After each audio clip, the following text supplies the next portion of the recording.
السلام علیکم ورحمۃ اللہ وبرکاتہ۔ آج میں آپ کے لیے ایک بہترین ویڈیو کے ساتھ حاضر ہوا ہوں۔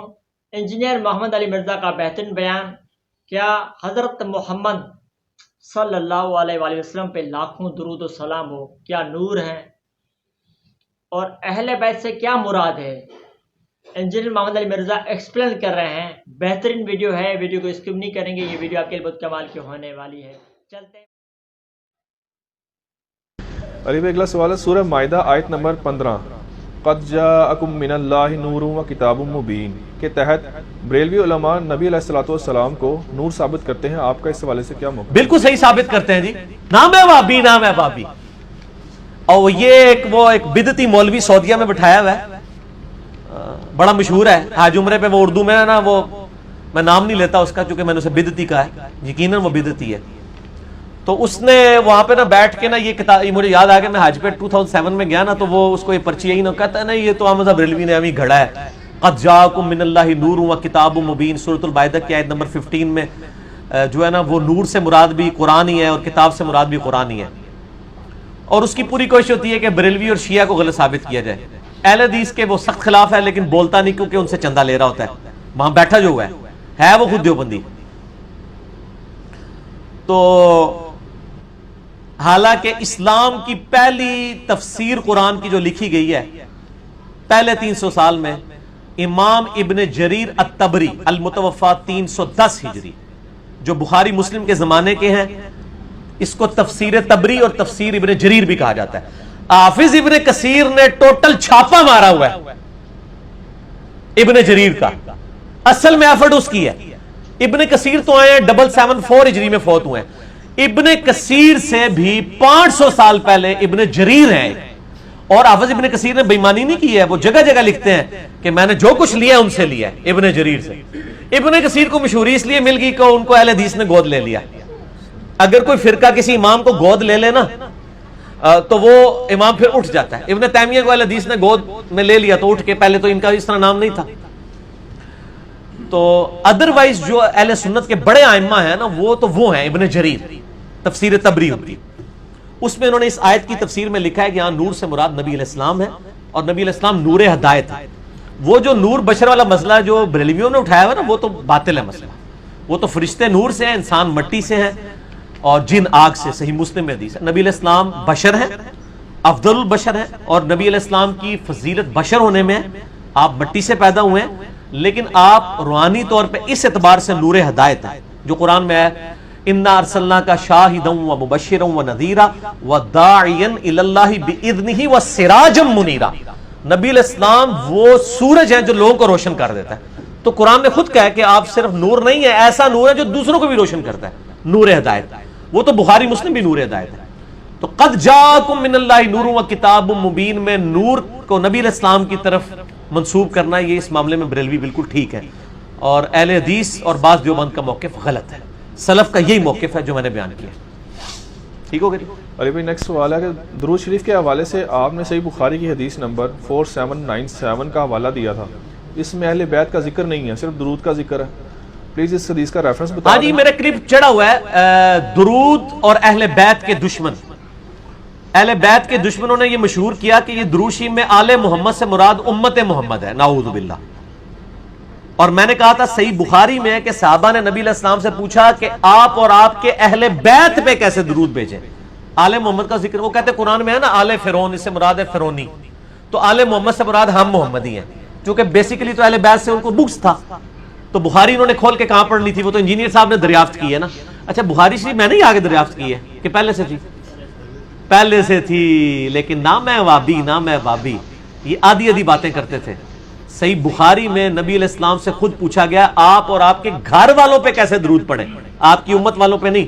ان بےایمانوں نے کہا آل محمد سے مراد تو پوری امت ہے، وہ قرآن میں آل فرعون، یہ وہ اینج فارمولے بنانے شروع کر دیتے، بہت بناؤ گے، نبی علیہ السلام کو پوچھ لو نا کہ آل محمد کون ہے درود شریف میں۔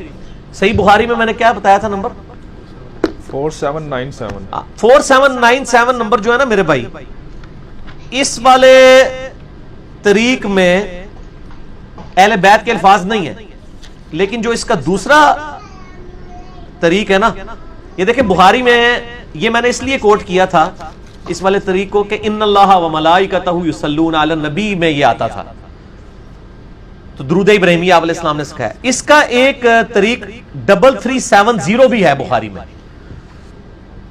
یہ عربی نسخوں میں تو انہوں نے لکھا ہوتا ہے. جو 3370 ہے نا، میں وہ پڑھ کے آپ کو بتاتا ہوں. اس میں واضح صحابہ نے اہل بیت کا ذکر کیا ہے. 33 صحیح بخاری 3370. لو جی یہ آ گیا 3370. صحابہ کرام پوچھتے ہیں نبی صلی اللہ علیہ وآلہ وسلم سے، فقلنا یا رسول اللہ صلی اللہ علیہ وآلہ وسلم کیف الصلاۃ علیکم اہل البیت، ہم آپ علیہ السلام پر اور آپ کے اہل بیت پہ کیسے درود پڑھیں؟ امت محمد نہیں، اہل بیت دے دشمنوں، اہل بیت پہ کیسے دروشی پڑھیں؟ فإن اللہ قد علمنا کیف نسلم، جبکہ آپ صلی اللہ علیہ وسلم کے ذریعے اللہ نے ہمیں سلام تو سکھا دیا ہے، السلام علیکہ ایھا النبی، نماز میں آپ درود سکھائیں جو آپ اور آپ کے اہل بیت پہ پڑھیں.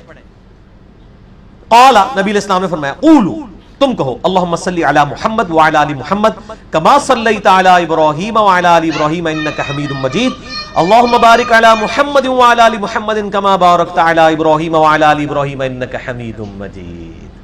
تو آل محمد سے درود میں مراد اہل بیت ہے، اور وہ صحیح مسلم میں غدیر خم کی 4 حدیثیں ہیں 6225 سے لے کے 6228 تک کہ اہل بیت کون ہیں. زید بن ارقم کہتے ہیں کہ اہل بیت، پوچھا گیا کیا نبی کی بیویاں اہل بیت ہیں؟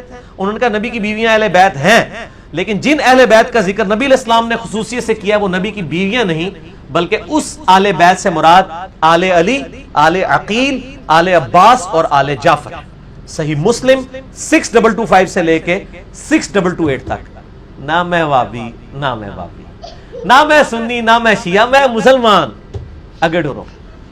اچھا علی بھائی، اس میں نا صحیح بخاری کے اندر ہی تھوڑا سا یہ بتا دیں کہ اگر ایک حدیث آپ نے بیان کی ہے اس کے نیچے 2-4 اس کے مزید ترک بھی لکھے ہوتے ہیں، وہ بھی ذرا عوام کو بتا دیں. ترک کیا ہوتے ہیں؟ یہ حدیث کے دیکھیں بچے نو پتہ لگ گیا. طریق، ترک. طریق کہتے ہیں ایک جو چین چلتی ہے حدیث کی، ترک اس کی جمع ہے. یہ واقعی ایسا ہوتا ہے. بعض اوقات بخاری میں ایسی حدیثیں بھی ہیں ایک حدیث کے 8 ترک آئے ہیں. مسلم شریف میں تو 8 کے 8 اکٹھے ہوتے ہیں، بخاری میں وہ سکیٹرڈ ہوتے ہیں. تو جب ہم کہتے ہیں بخاری میں حدیث ہے، بعض کا تو اس نمبر پہ وہ حدیث تو ہوگی شاید وہ الفاظ نہ ہو. جیسے حضرت ابو بکر کا خطبہ بخاری شریف میں 5-6 جگہ آیا ہے نبی علیہ السلام کی وفات پہ. کسی جگہ پہ آیا کہ انہوں نے خطبے میں پڑھی ہے انکا میتون و انہم میتون، انہم میتون. اور کسی جگہ آیا کہ انہوں نے آیت پڑھی ہے وما محمد الا رسول قد خلت من قبلہ الرسل. لیکن جب میں وہ حدیث بیان کرتا ہوں میں دونوں آیتیں بیان کرتا ہوں، وہ آپ کو جمع کرنی ہوگی. اور یہ عدم ذکر اور طریق جو ہے نا، یہ قرآن میں بھی ایشو ہے. قرآن میں قصہ آدم اور ابلیس کتنی دفعہ ہے؟ 7 دفعہ. 7 کے الفاظ مختلف ہیں. آپ کو جمع کر کے ایک سٹوری بنانی پڑتی ہے.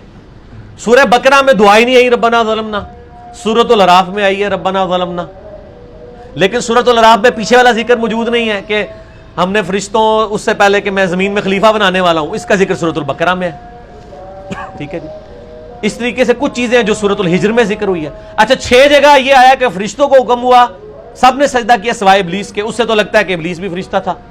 لیکن سورۃ الکہف میں آیا کان من الجن ففسق عن امر ربی، وہ جن تھا. اگر سورۃ الکہف میں قصہ آدم اور ابلیس نہ ہو تو 6 دفعہ پڑھنے سے تو انسان کو سمجھ ہی نہیں آتی. وہ تو سمجھ آتی ہے کہ فرشتوں کو حکم ہوا تو ابلیس نے بھی انکار کیا، باقی سارے فرشتے گر پڑے. وہ تو سورۃ الکہف نے بتایا کہ فرشتوں کو جو حکم ہوا تھا اس میں وہ ایک جن بھی شامل تھا. 6 جگہ سے تو پتہ ہی نہیں چلتا. تو اس طرح کا عدم ذکر تو قرآن میں بھی ہوتا ہے، تو حدیثوں میں آ جائے تو کوئی مسئلہ نہیں. ٹھیک ہو گیا. اگلا سوال ہے، آپ نے سیدنا حسین علیہ السلام کے حوالے سے کہا کہ انہوں نے عصر کی نماز نبی علیہ السلام کے ساتھ جنت میں ادا کی. کیا جنت میں بھی نماز کا کوئی کنسپٹ ہے؟ اور قبر میں؟ یار دیکھو کیسی کیسی گلا پکڑ دے رہے. اصل میں نے تازہ طارق جمیل صاحب کی ایک تقریر سنی تھی. اس میں انہوں نے کہا کہ حسین علیہ السلام نے ظہر کی نماز کربلا میں ادا کی اور عصر کی نماز نبی علیہ السلام کے ساتھ. تو سر ہم نے بھی محبت میں کہہ دیا، لیکن ہم محبت میں بھی کہتے ہیں نا تو علمی دلائل کے ساتھ کہتے ہیں، ہم اس کو ثابت بھی کرتے ہیں.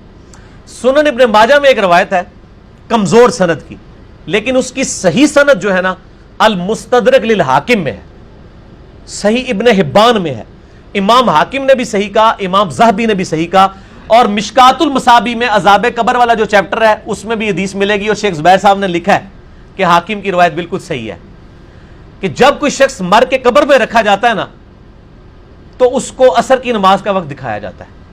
فرشتے اس سے سوال کے لیے آتے ہیں, وہ کہتا ہے فرشتوں 1 منٹ مجھے نماز پڑھ لینے دو. یعنی نماز ایسی اس کے دماغ پہ سوار ہوتی ہے. یہ ویسے آپ نے ویسے روایت سنی ہوگی عموماً کہ وہ سورج غروب, اور یہ روایت صحیح, جنیاں گلاں سنی ہیں ساری غلط رہی نے, کچھ صحیح بھی ہے جی. تو یہ صحیح روایت ہے کہ وہ قبر میں اس کو عصر کا وقت دکھایا جاتا ہے, تو وہ کہتا ہے مجھے نماز پڑھ لینے دو. باقی انبیاء کے بارے میں تو صحیح مسلم میں 2 حدیثیں ہیں کہ موسیٰ علیہ السلام کو نبی علیہ السلام نے شب معراج قبر میں نماز پڑھتے ہوئے دیکھا, وہ قائم یصلی فی قبری, وہ نماز پڑھ رہے تھے کھڑے ہو کر. اور امام بیہقی نے ایک پوری کتاب لکھی ہے حیات الانبیاء فی قبورہم, نبی اپنی قبروں میں زندہ ہیں, دنیاوی زندگی سے نہیں آخرت کی زندگی سے. اور اس میں یہ روایت لے کے آئے الانبیاء احیاء فی قبورہم یصلون, نبی اپنی قبروں میں زندہ ہیں اور وہ نمازیں بھی پڑھتے ہیں. لیکن وہ نمازیں دنیاوی نمازیں نہیں ہیں, نہ ان نمازوں کے لیے دنیاوی وضو والا پروٹوکول ہے, نہ یہ ہے کہ آپ کسی نبی کی قبر کھودیں تو وہ آپ کو نماز پڑھتا ہوا نظر آئے گا. وہ اسی طریقے سے میت نظر آئے گی جس طرح دفنایا گیا تھا, وہ آپ نہیں آبزرو کر سکتے. وہ برزخ کا معاملہ ہے اللہ اور بندے کا. عام بندوں کو بھی اللہ تعالیٰ فضیلت دیتا ہے. اور جنت میں قرآن میں سورہ زمر میں آیا نا کہ جنتی جب جنت میں پہنچیں گے تو الحمدللہ رب العالمین ترانہ گائیں گے. تو جنت میں پہنچ کے بھی جو اللہ کی عبادت کرنا چاہے تو انہوں کوئی تکلیف ہے یار.